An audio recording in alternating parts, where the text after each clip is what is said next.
Eh, ya, a ver, escriban el nombre que quieren, las opciones son Game Pointer y esto.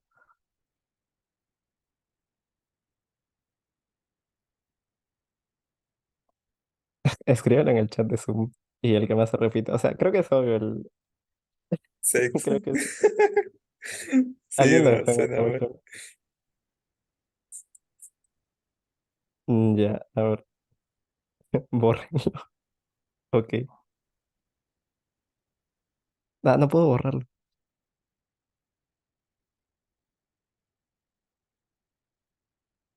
Ya, pero entonces queda con eso, porque no tenemos otra propuesta. Y a mí me gusta el nombre.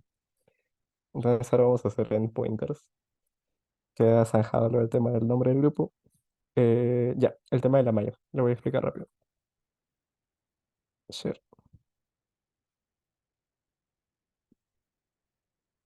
Mm, Grupo malla. Ya. Para quien no lo haya visto, le hice un par de.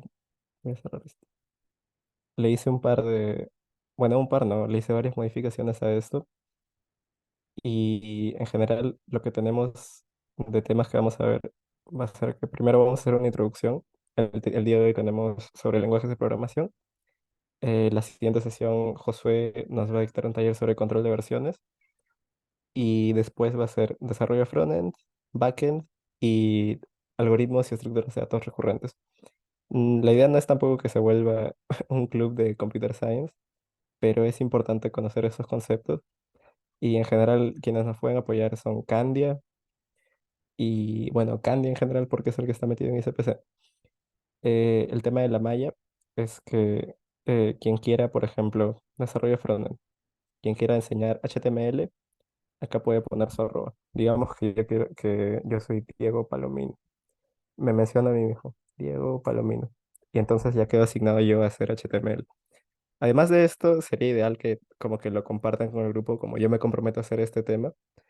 Y no tienen que ser como que expertos en el tema, simplemente comprometerse a investigar lo suficiente. Acá les he puesto un poco de qué es lo que deberían cubrir y así manejaríamos el tema de los talleres. Todos deberían poder dictar lo que quieran. Y ya, eh, a ver, como era como todavía no se los había explicado, yo me puse para hacer este tema y José nos va a explicar control de versiones la próxima semana. Todo el resto está libre, todos pueden coger lo que quieran.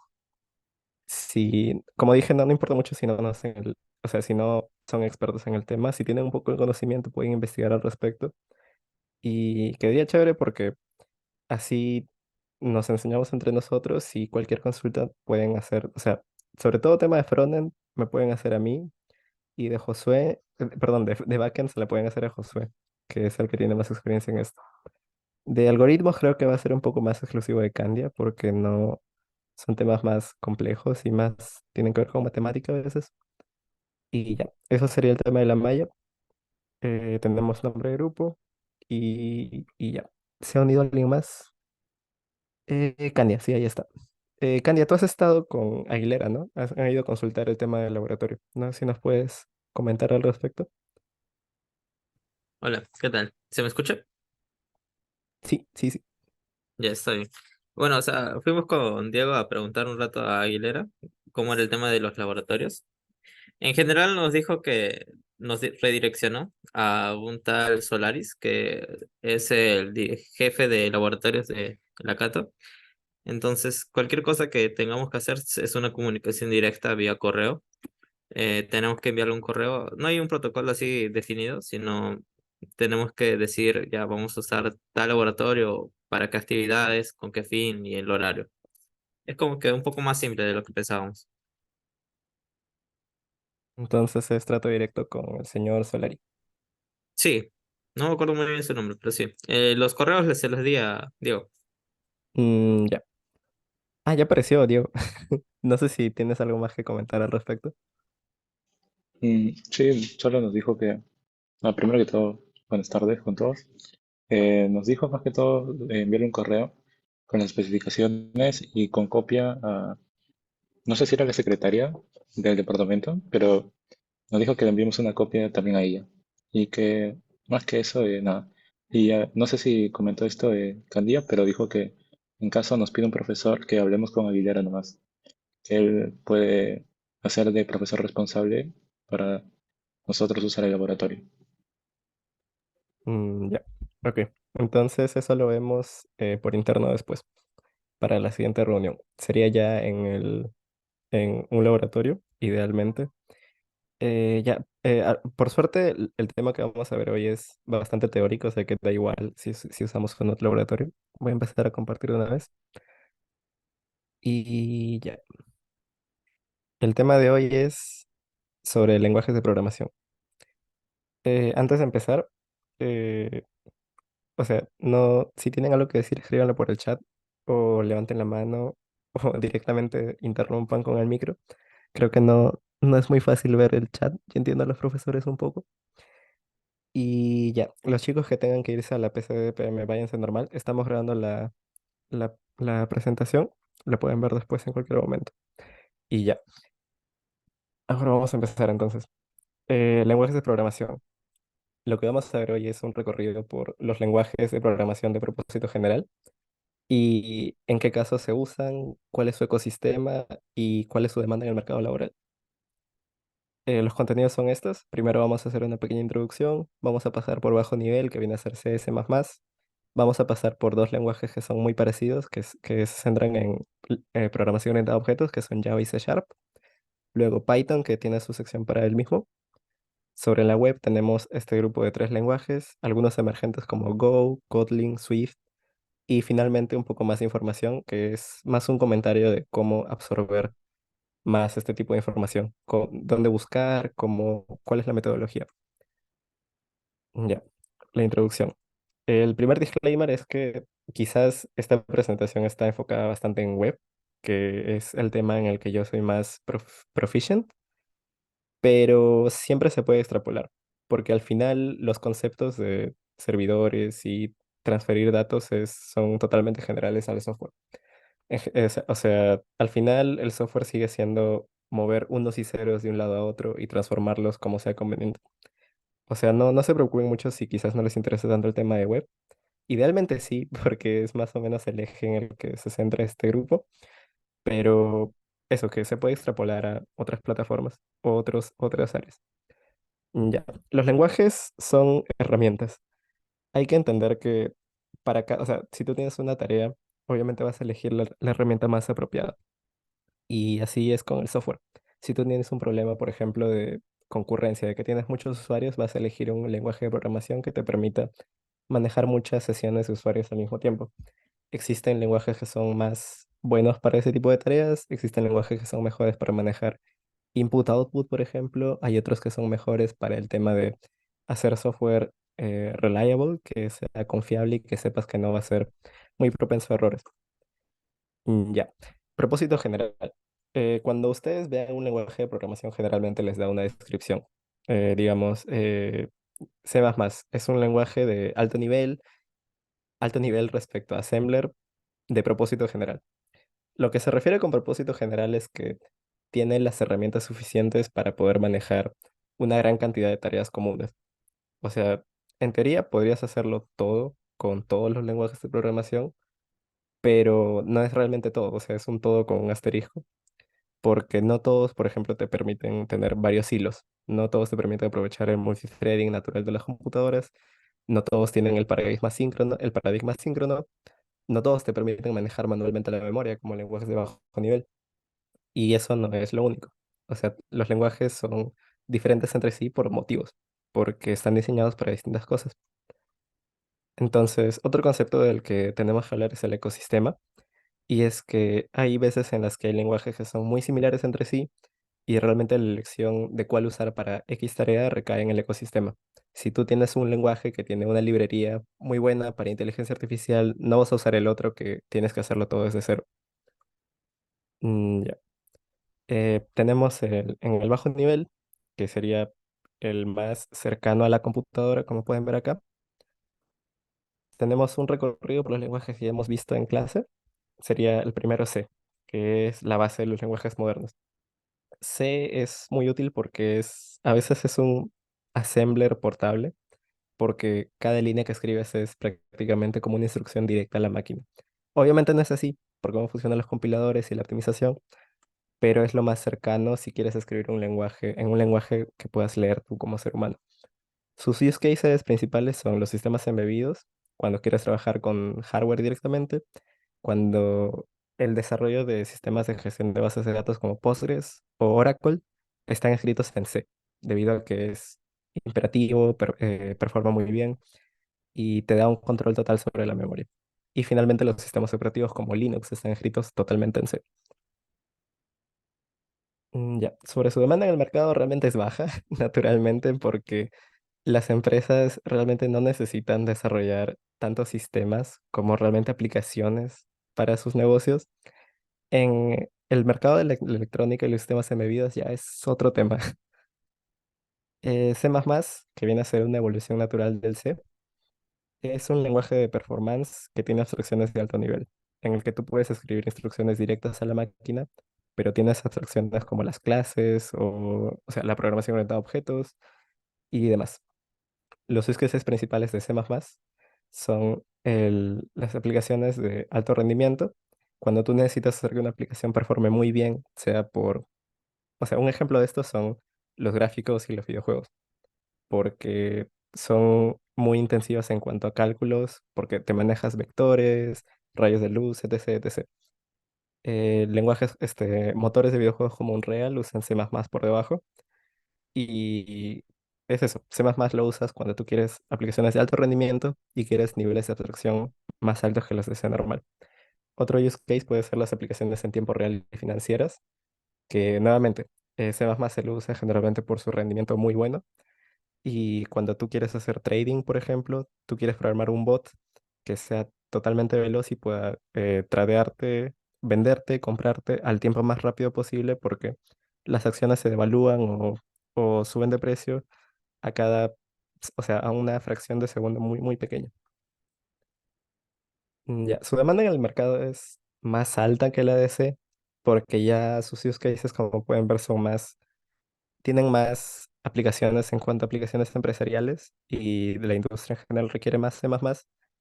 Y hasta cierto punto puede absorber la demanda de C, pero hay casos en los que o sea, no puedes usar C++ sino C directamente. Ya.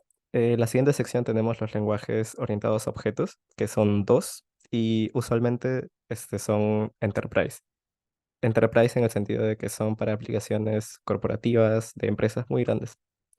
El primero es el lenguaje Java, que le he puesto el lenguaje del boilerplate por el caso de que es muy verboso. Java es conocido por hacer software confiable, pero que es muy verboso. Hasta cierto punto podría decirse que es innecesariamente verboso. Este es un ejemplo de Hello World en Java, que como pueden ver, todo tiene que estar dentro de una clase y el método principal está dentro de una clase. Es un lenguaje con tipado fuerte. Las variables tienen que tener un tipo de dato específico, no dinámico como en otros lenguajes. El tema con Java es que se compila no para la computadora, sino que se compila a un lenguaje intermedio. Y ese lenguaje intermedio se corre en una especie de máquina virtual, que se llama la Java Virtual Machine. Lo que significa que si tú tienes una Java Virtual Machine que corre en tu celular y otra en tu computadora, si tú le mandas el mismo código compilado para esa máquina virtual, te va a correr en ambos. Por eso es la frase bastante famosa de Write Once, Run Everywhere. Sus use cases principales tienden a ser las aplicaciones empresariales y financieras. El ERP de SAP, por ejemplo, está escrito totalmente en Java. Y el desarrollo mobile. El desarrollo mobile por parte de Android. Para quien tenga un poco idea de esto, Android está, no sé si el sistema operativo en sí, pero las aplicaciones antiguas de Android a veces tenían este tipo de pestañas como las de acá, porque estaban escritas en Java y usaban este tipo de interfaces por defecto. Las aplicaciones de escritorio también, aunque últimamente ya no tanto. Ese mercado se le está comiendo más tecnologías web que lo portan al escritorio. En cuanto al ecosistema, tenemos este framework bastante popular que se llama Spring, que lo que hace realmente es que son como macros, si se dan cuenta en estas arrobas, Es como que tú le pones esa notación a una función, a una clase, y te genera un código por detrás que tú no ves, pero que ya te genera todo lo que necesitas y tú no tienes que tener ningún contacto con él. Entonces lo hace bastante más cómodo y le quita esa, como, entre comillas, falla que tiene su diseño, que es que tiene, es muy verboso. En cuanto a su demanda laboral, es bastante alta. Si alguien acá se ha metido a LinkedIn alguna vez, seguro habrá visto un montón de ofertas de Java. Y es por el tema de que es un lenguaje muy corporativo. Se usa mucho en Enterprise y también como es un lenguaje bastante antiguo, eh, muchas ofertas laborales son para mantener código legacy. Y a veces puede ser una pesadilla de trabajar. He visto historias de terror bastante feas, pero en sí es una habilidad importante en el mercado laboral local, sobre todo. Es donde más he visto. C Sharp. C Sharp es un poco la respuesta de Microsoft al tema de Java, porque Microsoft quería tener su propio ecosistema similar. Y este es un ejemplo de C Sharp de Hello World en C Sharp. Como pueden ver, es menos verboso. Sigue siendo verboso, pero es menos verboso, en parte porque es moderno y obviamente los diseñadores han tenido un mayor control al respecto porque ya han visto cómo funcionan las cosas en Java. Se parece bastante y por eso los he puesto juntos porque son los dos lenguajes de orientación a objetos más fuertes, o sea, los que más se centran en este concepto de objetos. Y el tema con C Sharp es Windows. Si tú quieres hacer una aplicación para escritorio de Windows, usa C Sharp. Si tú quieres quieres usar Azure, que es la plataforma cloud de Windows, probablemente debas usar C Sharp también. Y no solo es últimamente, eh, ahora ya es más portable por el tema de que también tiene una especie de Java Virtual Machine, pero o sea, pero es de C Sharp. Los use cases principales son en aplicaciones web que vienen, o sea, viene a ser tanto en el backend como en el frontend. Y el tema del frontend es un poco novedoso y por eso lo he puesto como segundo al respecto. En tema de videojuegos, Unity, que es el motor más popular para videojuegos indie, usa C Sharp. Todas sus APIs están escritas en C Sharp. Si quieres usar Unity, puedes usar otros lenguajes, pero principalmente está escrita para C Sharp. Y aplicaciones de escritorio que nuevamente tienen este tipo de interfaz característica de Java y de C Sharp, pero en general está más centrado en Windows, aunque ahora ya es más portable. El ecosistema de C Sharp es más controlado por Microsoft.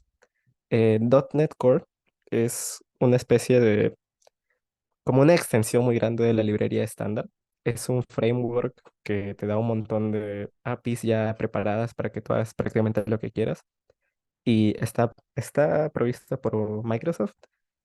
Y sin embargo, es multiplataforma. Puedes escribir cosas para Linux dentro de .NET Core. Y .NET Core, por ejemplo, incluye ASP.NET, que viene a ser la apuesta de Microsoft para hacer backends, que te da unas APIs muy buenas para trabajar. También está Blazor, que es su apuesta para hacer frontends, que vendría a ser un reemplazo a las tecnologías web convencionales. Y finalmente tenemos Unity otra vez, que también se basa en .NET Core, que es propietario de Microsoft.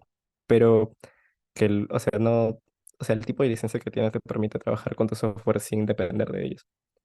En cuanto a la demanda del mercado es ligeramente alta y porque los use cases que tiene C Sharp son muy similares a los de Java y sin embargo no llega a ser tanto como Java porque es un lenguaje más moderno, tiene menos tiempo en el mercado, o sea, no hay tantas aplicaciones legacy que tienen que depender de C Sharp como de Java y aún así es una demanda bastante alta, sobre todo en el mercado local.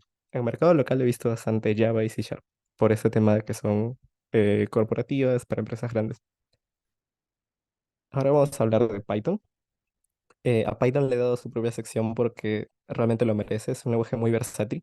Le he puesto la segunda mejor opción para todo y en un momento les voy a explicar por qué. Este es un ejemplo de Hello World en Python. Como pueden ver, se puede leer bastante fácil. La idea de Python es que lo puedan leer todos. Se lee como el inglés.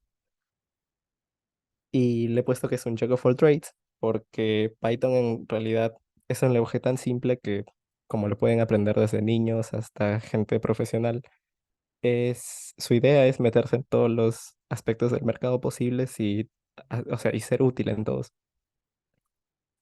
Sus use cases principales son las aplicaciones de backend, que tiene un framework bastante interesante para eso. Y ese sería más o menos el use case en el que es peor, pero sin ser malo, es peor porque, por ejemplo, Data Science e inteligencia artificial, que son los...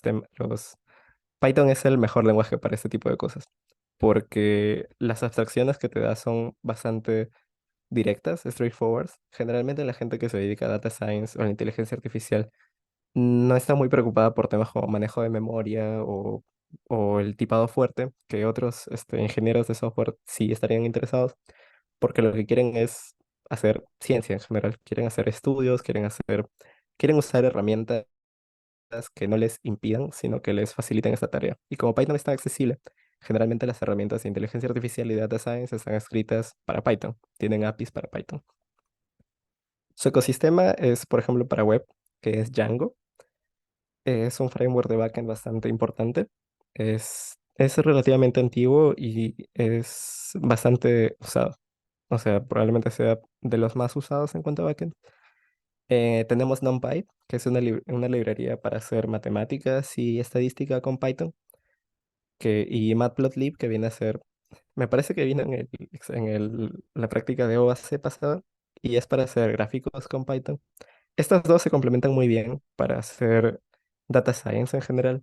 Te dan un montón de herramientas que si quieres dedicarte a eso te van a servir bastante. Y TensorFlow le he puesto acá y es la biblioteca principal de inteligencia artificial.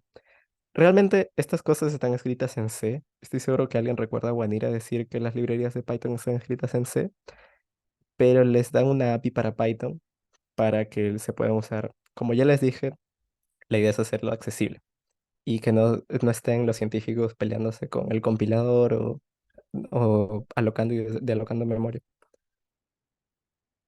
Su demanda en el mercado es alta nuevamente porque es muy versátil, se requiere en muchos campos y es muy adoptado alrededor de bastantes industrias por lo que ya les he comentado que es muy, muy, muy versátil y muy accesible.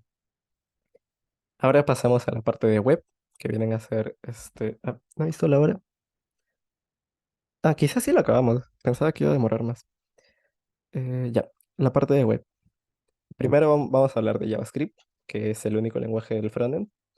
¿Por qué el único lenguaje del frontend? Porque los navegadores, por temas históricos, los navegadores solo usan JavaScript. Si ustedes van ahora a voy a mover esto un poco. Si, por ejemplo, creo una nueva pestaña y hago inspeccionar elementos, acá se me va a abrir una consola. Y esta consola, si yo le pongo, por ejemplo, console.log, que es el equivalente a imprimir. Si lo pongo acá y le pongo hola, me lo va a correr. Y el tema con esto es que históricamente JavaScript es un lenguaje diseñado específicamente para hacer web, para hacer la parte de web de que se ve al usuario, para agregar interactividad. Si le he puesto eso del lenguaje que se usa en sitios donde no debería estar, es porque JavaScript realmente se creó solo para eso y actualmente la adopción que tiene es muy grande en campos que realmente no estaba originalmente diseñado para estar. Este es el ejemplo que ya les mostré, que es el Hello World en JavaScript. Como pueden ver, tanto JavaScript como Python no te piden o sea, no te piden un tipado estático. El tipo de dato no es requerido. Las variables pueden tener un tipo, o sea, en una asignación pueden tener un int y en la siguiente asignación pueden tener un string, por ejemplo. No es, el compilador no te fuerza a que cada variable tenga un tipo de dato específico. El lenguaje de la web como ya les comenté, es específicamente desarrollado para esto. Es su función principal.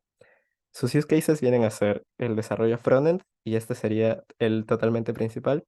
Esto es para lo que fue diseñado y estos son los que mejor se desenvuelve. Y o sea, bueno, ya hace bastante tiempo que se usa en el backend con una herramienta que les mencionaré después. Y también se usa en el desarrollo móvil. Y realmente, diría que es igual de versátil que Python, pero Python es más no es tanto para web, sino es más para los otros use cases que les he mencionado. Y asimismo JavaScript es bastante versátil.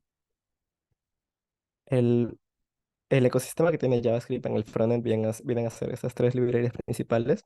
que sirven para hacer interfaces de usuario web, para hacer la interactividad, el tema de la estructura y los estilos. En el backend tenemos Node y Express y tenemos metaframeworks que sirven para... Son frameworks que están por encima de frameworks y por eso le he puesto que es madness, porque el ecosistema JavaScript es bastante caótico en bastantes cosas. Pero eso ya lo vamos a ver más adelante en otros talleres. Su demanda en el mercado es alta porque es el lenguaje específicamente diseñado para web y debido a esto es, bueno, qué empresa no necesita hacer interfaces de usuario para su web, qué empresa no necesita hacer servidores para su web y por eso es bastante alta su demanda. Quizás en el mercado local sea menor que, por ejemplo, Java o C Sharp, pero es, por ejemplo, en mercados más internacionales es mayor. TypeScript, que lo voy a mencionar rápidamente. El tema con TypeScript es que es un lenguaje por encima de JavaScript, se compila a JavaScript, que es un statement bastante, queda bastante gracioso, porque tienes que compilarlo para hacer JavaScript. Y el punto con TypeScript, como alguien lo puede intuir, es que tiene tipado estático. Y esto sirve porque JavaScript, como usualmente era un lenguaje con un scope bastante bajo, que servía para pocas cosas, no está muy pensado para hacer aplicaciones a gran escala o que tengan mucha importancia en cuanto a reliability, que no deben ser muy confiables. Y por eso TypeScript surge para apaciguar esto. Le da tipado estático y lo compila a JavaScript para que se pueda correr como cualquier archivo de JavaScript. Su use case principal son aplicaciones web, pero de gran escala. Sirven tanto en frontend como backend. Y nuevamente, esta feature de que el tipado sea estático, además de muchísimas otras, lo hacen perfecto para cuando las aplicaciones son a gran escala, trabajan en equipos muy grandes y necesitan estar todos coordinados. Su demanda en el mercado es baja y usualmente cuando se pide TypeScript es porque es un añadido de JavaScript, es algo deseable.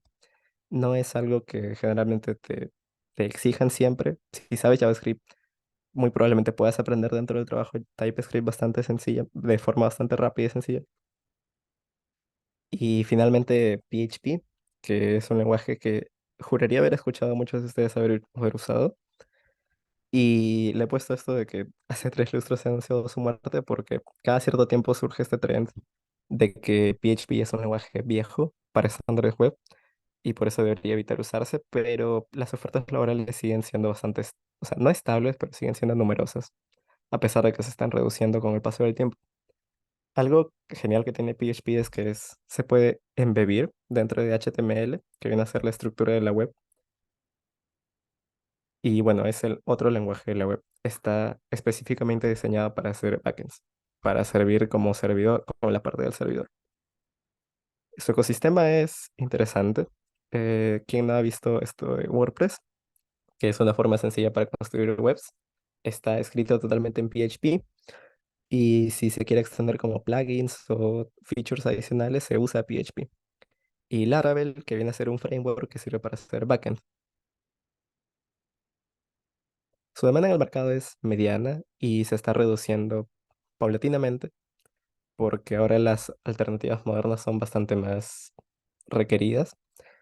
Y bueno, sigue siendo sólido, pero nuevamente tenemos el problema del legacy code, igual que Java en general, que usualmente cuando se pide para un trabajo PHP es para mantener aplicaciones ya hechas hace tiempo.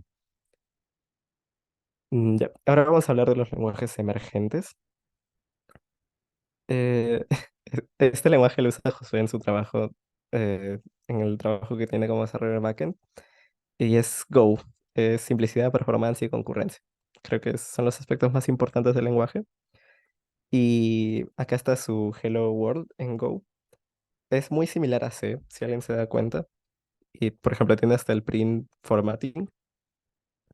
Y la idea es esa, que sea un lenguaje simple, muy similar a C, que C es un lenguaje bastante simple en general y debido a que es simple, todos pueden en teoría entenderlo, o lo pueden entender en un periodo de corto muy, muy bajo. Es bueno para capacitar equipos porque si tú tienes un equipo de desarrolladores con distintos backgrounds o distintas tecnologías que conocen, tú necesitas darles un lenguaje que puedan aprender rápido y que puedan volverse buenos en él rápidamente. Por eso se usa Go, porque como su filosofía es ser simple, te permite aprenderlo rápido y ser bueno con él rápidamente. Y eso es importante para los equipos. Sus use cases principales vienen a ser backend y también las aplicaciones en tiempo real. Eh, tenía, ya, sobre su ecosistema, realmente le he puesto la librería estándar, que no debería estar acá, porque no es como que algo aparte, pero su librería estándar es tan buena de Go que a veces te hace no necesitar otro tipo de cosas. Te maneja cosas como serialización a JSON, a XML, a distintos formatos, te deja manejar HTTP de frente, que son cosas que normalmente tú necesitarías una librería en otros lenguajes. Le he puesto Gin, que es un framework web para backend, pero realmente le iba a poner un signo de interrogación porque en la mayoría de casos no es realmente necesario, por lo que digo que la librería estándar es muy, muy, muy buena. Su demanda en el mercado es, si bien no es baja, es ligeramente baja por ser nueva, por ser un lenguaje nuevo para estándares de lenguajes de programación y debido a que viene principalmente de startups. Una empresa muy grande que ya está consolidada usualmente no va a usar Go a menos que sea para nuevos proyectos. Y bueno, eso, su simplicidad le permite a las empresas que forman sus equipos que sean proficient en este lenguaje y lo puedan hacer rápidamente y efectivamente. Más bien, no sé, Josué, si quieres agregar más sobre esto. Sobre Go, más básicamente me gustaría agregar o confirmar lo que estabas diciendo, que sí es bastante simple de entender, sobre todo si ya tienes esto una experiencia con C o C++. Básicamente trata de combinar muchas de las filosofías de C. Si no me equivoco, creo que lo has llegado a ver que solamente utiliza estructuras, pero como que las maneja como clases o algo así. Así lo entiendo yo. Hay algunas funciones que tienen como un prefijo, que esta función solo se puede utilizar para tal estructura, ¿no? Y es bastante, bastante simple de leer. También confirmar lo que dijiste de las librerías. Tienen para absolutamente todo, puedes desarrollar cosas desde esto, base de datos, nivel medio, e inclusive ya hacer tus endpoints para comunicar con frontend.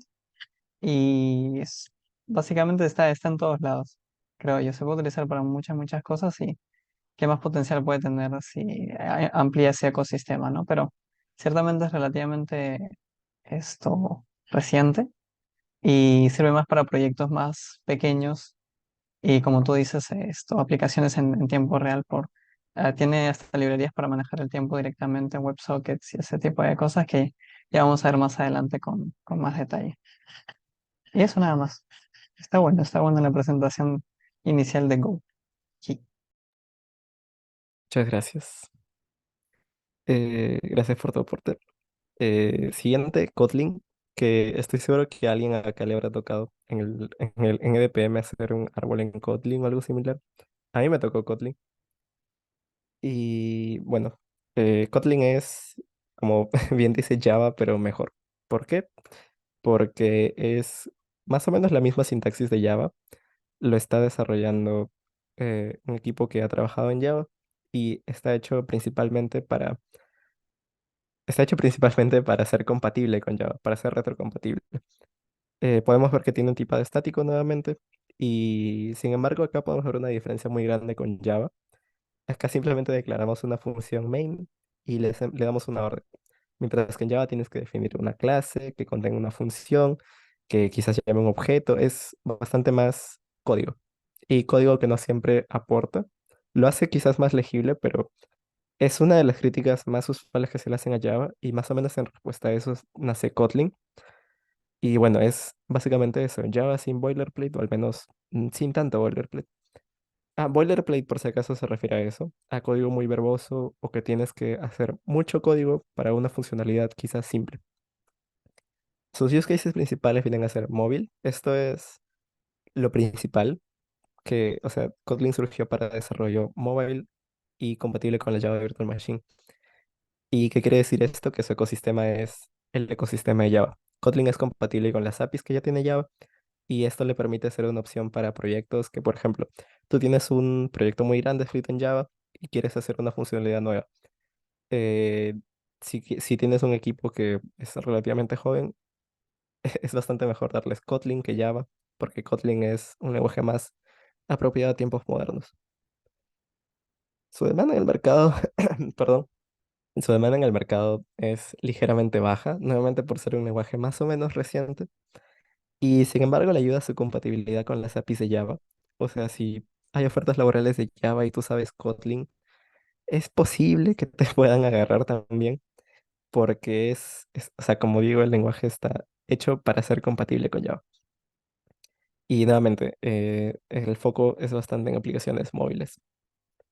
Y finalmente quería acabar el tour de lenguajes de programación con Swift, que realmente no tengo mucho conocimiento al respecto, pero es un poco obligatorio hablar de él.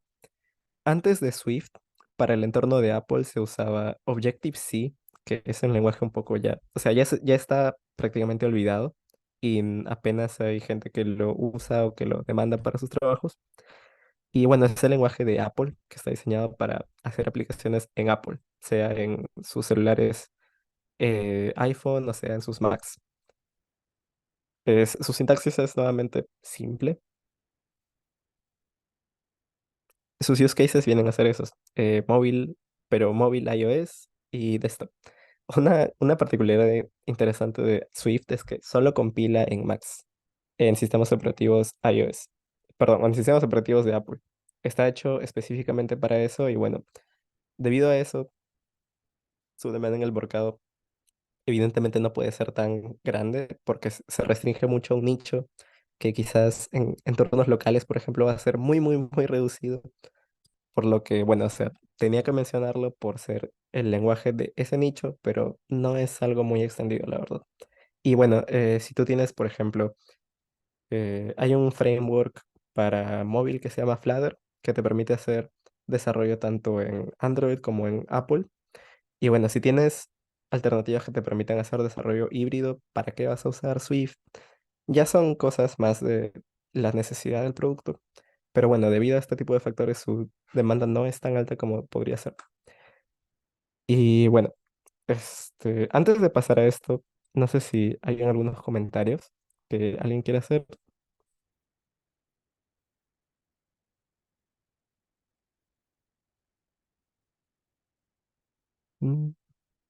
5, 4, 3, 2. Ya. El tour que acabamos de hacer es más o menos un recorrido por un par de años que he estado aprendiendo yo por mi cuenta temas sobre lenguajes de programación, frameworks, ecosistema, entorno. Y bueno, esta información evidentemente no sale de la nada. Voy a compartirles un poco la metodología que yo suelo usar para este tipo de cosas y es bastante simple. Cuando te encuentres un concepto que sea, o sea, no complicado, sino que sea ajeno, que no conozcas, es importante anotarlo, seguir atendiendo lo que estás atendiendo y cuando haya tiempo lo buscas y repites el proceso.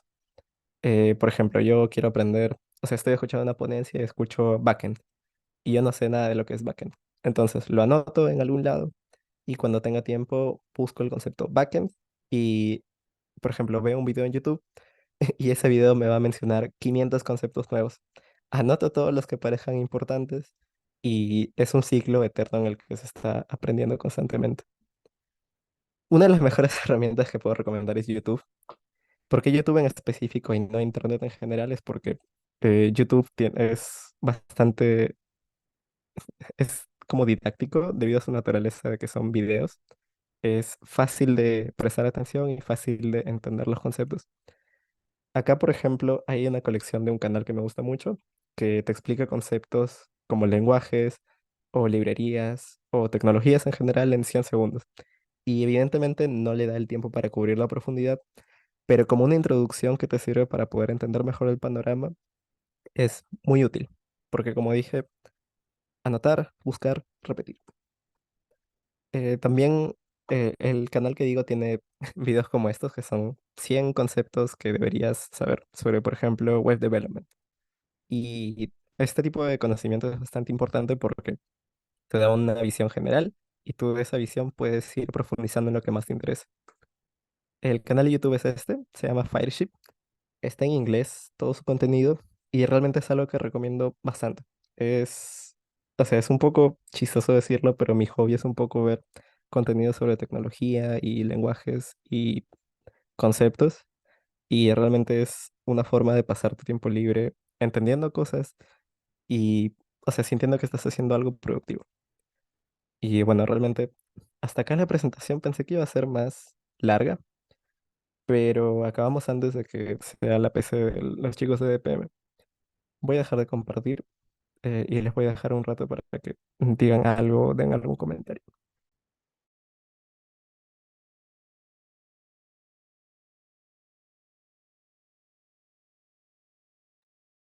Muy fino, Jorge, me gustó bastante, la verdad, la presentación.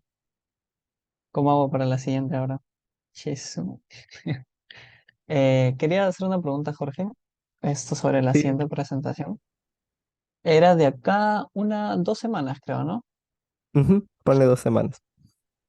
Ah, claro, claro. Cosa que esta semanita, si cerramos ese informe de sistemas, Ujú, también un poco de MIP, Meet. ah, man, lo que se viene, ¿no? Pero Mm, sí se va a lograr y Git creo que también se puede digerir bastante sencillo. Más los mm, lenguajes que has mencionado y Git es lo básico, ¿no? Para ya empezar hasta chambear.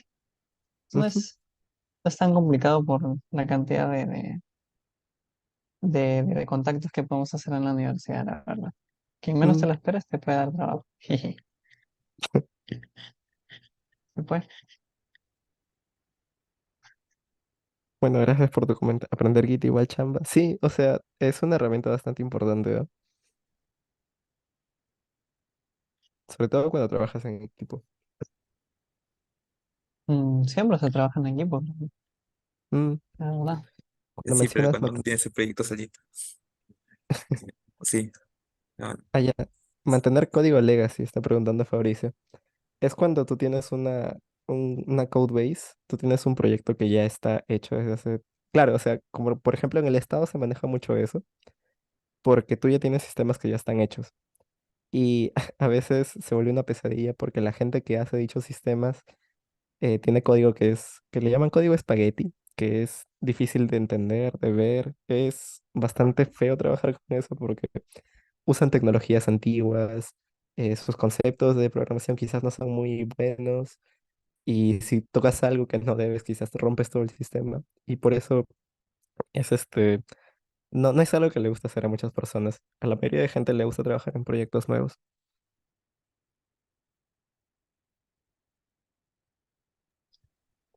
Un caso de ejemplo más o menos. Yo creo que A pasó ver, con Steam. Esto y su código con Counter-Strike. Seguro si lo mm, conocen. Y por eso nació Counter-Strike 2. Ah, otros acá ya lo- ya también conocen ese nuevo juego. Y CSGO era un espagueti, como dice Jorge. No se entendía muy bien y por eso que por 10 o 15 años no hacían nuevos features, pues, ¿no? Y Valorant se lo estaba comiendo, básicamente. Y ya, pues, en respuesta tuvieron que rehacer el juego, porque lo han rehecho más bonito y con tecnologías más actuales, pues, ¿no? Porque era mantener CSGO y era un poco pesado para los nuevos features que les comentábamos, ¿no? A veces, si la competencia se está comiendo, tienes que hacer doble esfuerzo de trabajo si no vas mejorando tu propio código a tiempo, ¿no? Como un aprendizaje que tuvieron equipo de Steam y toda esa gente, creo yo. hay una anécdota en la misma empresa en Valve, que estoy seguro que alguien lo ha mencionado en clase de sistemas, creo, que es que el Team Fortress 2 no funciona si no tiene una foto de un coco dentro de su código. O sea que si tú la quitas se rompe. ¿Qué? Eso no O sea, sabía. si tienen tiempo lo buscan, la cosa es que es un archivo JPG o PNG, es una imagen, que si tú eliminas esa imagen, el código entero se cae, deja de funcionar. ¿Qué hicieron, güey? ¿Y cómo que está en Mm, el main o qué haces? No tengo idea. Es un... Lo del equipo de desarrollo tampoco.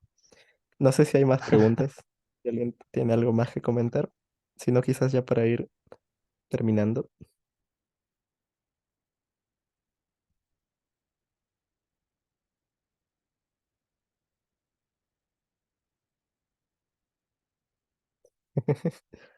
Arquitectura se va a ver. Tenía pensado para la parte de backend ver un poco. Ajá, MVC, MVM. José tiene experiencia trabajando con WebSockets y microservicios, tengo entendido, ¿no?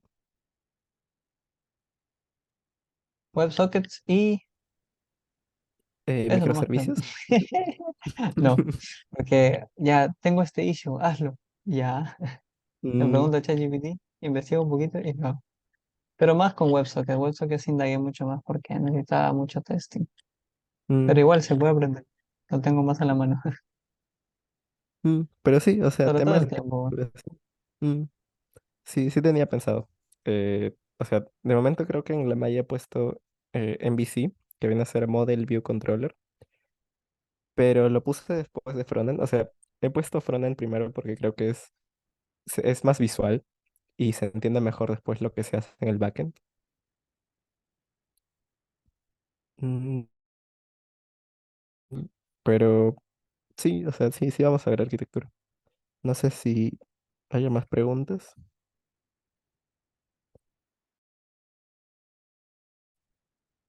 Mm. Y bueno, sí, si no hay nada más que el grupo ahora se va a llamar. Entiendo que no, o sea, a menos que hagas tú las views, que hagas las plantillas que mandan al frontend, no, no deberías tocar nada de divs. No sé si puedes confirmar, Josué. No, bro, se me cortó todo. ¿Podrías volver a repetir? Ahí Ah, dice, los backends no llegan.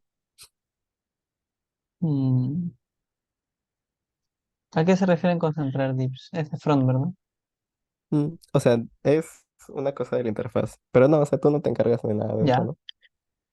pipí. No, no, solo Mm, mando la data y no ustedes ujú, la moldean, pues, ¿no? ujú, mm. Algunos no, pero algunos backends sí hacen el tema de plantillas de HTML y sí, sí tienen que preocuparse por hacer más o menos interfaz. Ah, sí, sí, sí. Pero bueno, en mi caso no he visto nadita de interfaz. Solo Mm, llegar al endpoint, pues, ¿no? Para mandar la información. ya. Entonces, ahora nos vamos a llamar endpointers. Dentro de dos ¿Sí? semanas tenemos el taller que va a hacer Josué sobre control de versiones y con suerte podremos tener un laboratorio de Lua. Lo vamos a mantener en jueves cultural. El tema de la hora tendría que ser, creo que más temprano, porque la gente tiene que irse para su laboratorio, para su PC de DPM. Y creo que eso. El tema de LinkedIn, si, o sea, si no lo han hecho todavía, créense un LinkedIn, aunque sea no se pongan foto ni nada, pero al menos para tenerlo ahí presente y nos agregamos todos. Y bueno, eso. Aquellos que quieran ser voluntarios pueden proponerse para dictar talleres más adelante. La malla está libre desde el tercer taller en adelante, así que no, no tengan miedo, igual se les puede apoyar en todo lo que necesiten. Y bueno, eso sería.